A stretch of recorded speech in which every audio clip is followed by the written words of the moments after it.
بسم اللہ الرحمن الرحیم۔ سامعین و ناظرین مکرم، اللہ رب العزت نے امت مسلمہ پر جو روزے فرض کیے ہیں، اس روزہ کے کمالات اور خصوصیات اور روزہ سے حاصل ہونے والے فوائد بے شمار اور ان گنت ہیں۔ چند ایک فائدے آپ کی خدمت میں پیش کر رہا ہوں۔ پہلا فائدہ یہ ہے کہ روزہ انسان کے اندر تقوی پیدا کرتا ہے۔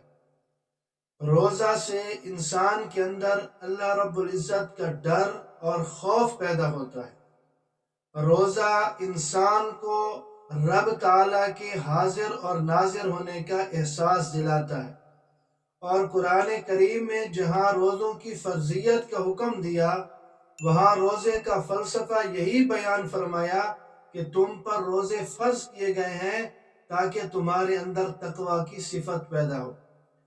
اور دوسرا فائدہ کہ روزہ ڈھال ہے۔ حدیث پاک میں اس کو ڈھال فرمایا گیا کہ روزہ انسان کو گناہوں سے، اللہ رب العزت کی نافرمانیوں سے اور معاصی سے بچاتا ہے۔ ہر قسم کے شر سے انسان کی حفاظت کرتا ہے۔ اس سے بڑی بات کیا ہوگی کہ انسان گناہوں سے دور رہ کر اپنے اخلاق اور کردار کو سنوارنے کی کوشش کرے۔ تو روزہ ڈھال ہے ان تمام چیزوں سے۔ اور اسی طرح تیسرا فائدہ کہ روزہ مغفرت کا ذریعہ ہے۔ بندے کی معراج یہی ہے کہ اللہ رب العزت اس سے خوش ہو جائے اور اسے معاف کر دے۔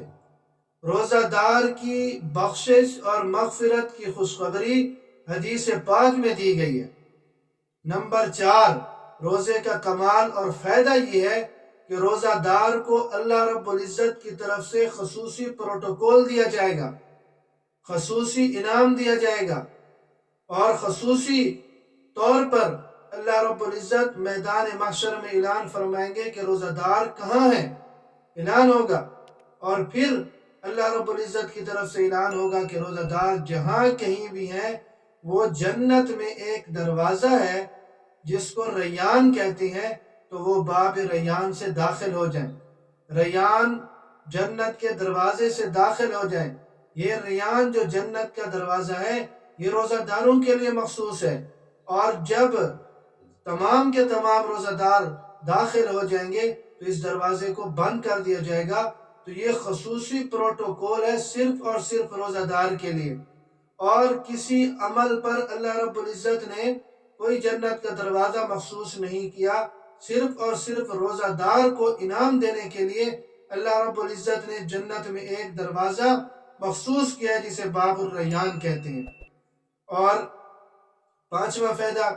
پانچواں کمال روزے کا یہ ہے کہ روزہ اور قرآن دونوں مل کر بندے کی سفارش کریں گے۔